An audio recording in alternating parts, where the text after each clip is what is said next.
this is Holly. In this video, I'll show you how I created my entry for the Soap Challenge Club's Feathered Circles technique, which is a type of in-the-pot swirl originally created by Soap Baby, and Jelena of Soap Techniques has also made some beautiful soaps using this technique. I'll post links below to their original post, as well as information for the Soap Challenge Club. The recipe I used will be listed at the end of the video, and all of the other information and details will be linked below. Remember that soap making involves the use of sodium hydroxide, or lye, which is a caustic substance that can burn your skin and permanently damage your eyes. So be sure to learn and follow lye-safe handling procedures during the entire soap making process. For the color palette, I wanted the majority of the soap to be pink, with green, black, and white accent colors. To create the pink, I used a weak indigo infusion to replace the olive oil in my recipe. I've already covered how I create this pink infusion in several of my previous videos, and will be sure to link those below in case you're interested. For the black, I mixed activated charcoal in olive oil.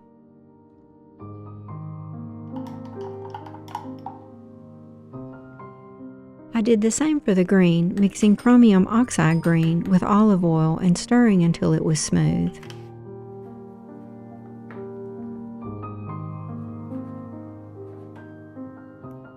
And finally, for the white, I mixed equal amounts of water-soluble titanium dioxide with warm distilled water. I divided my recipe into two parts, 80% for the main pink color and 20% for the accent colors, and weighed them out separately since I was doing an oil replacement to create the pink. For this pink portion of the recipe, I replaced all of the olive oil with my pink indigo olive oil infusion.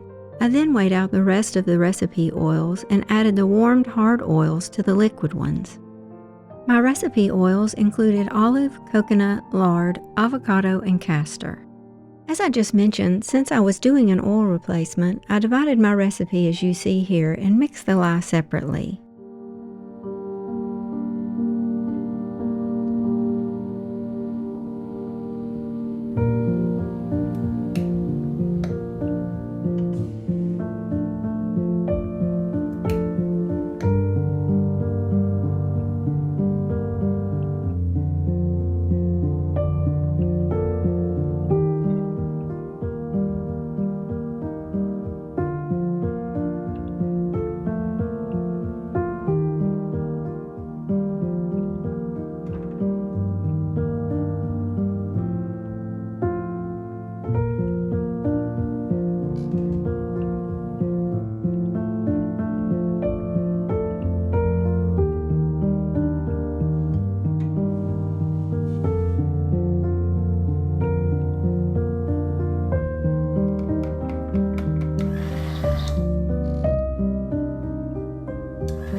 Since this pour requires a light trace, I blended just enough to barely reach an emulsion.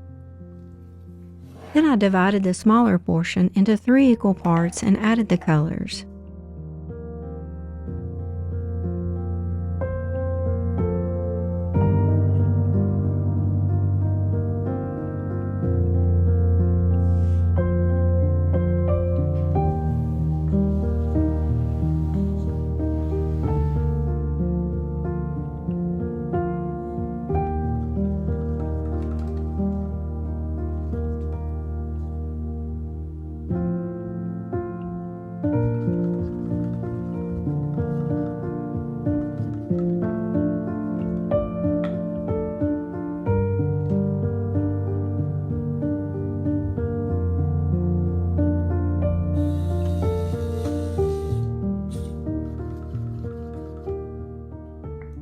I continued to blend and stir each part until barely seeing a trace of soap left on the surface.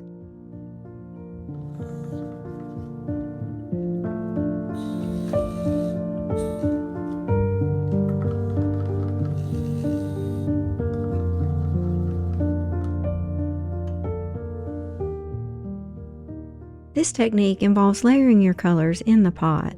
then pouring circles of soap, allowing the colors to feather out while holding the pot still in one place. When I poured my first layer, I felt like the trace was still a bit too thin, so I waited a few minutes and then started again. I also tried to stay as close to the surface as I could, but that wasn't always easy. The thicker the soap became, the higher I could lift the pot without muddying the colors.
I did oven process this soap so the pink color would change to a prettier, more vibrant pink, and I also wanted to be able to cut the soap a bit sooner.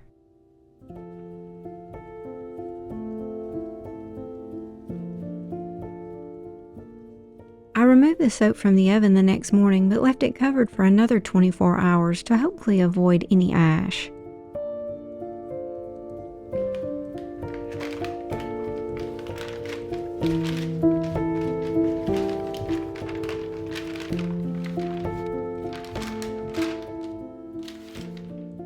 Once I unmolded it, I did steam the top to bring out the colors, let it dry about an hour, and then cut it.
Since I was making a cold process soap, I left the top of lye set to sodium hydroxide or NaOH.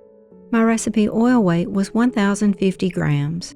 My lye concentration was set to 35%, which means my lye solution consisted of 35% sodium hydroxide and 65% distilled water. I left the superfat at 5% and my fragrance usage rate was 30 grams per kilogram.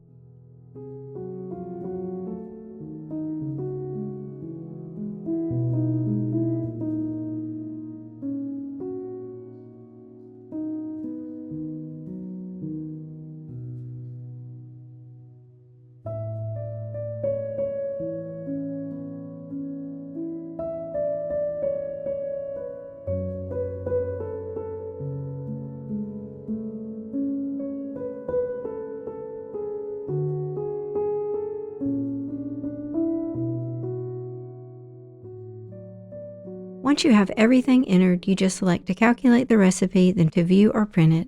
SoapCalc will give you a really nice listing of all of your ingredients, including the amount of sodium hydroxide required to saponify your oils. Thank you so much for watching, and I hope you found something useful here to help you in your soap making.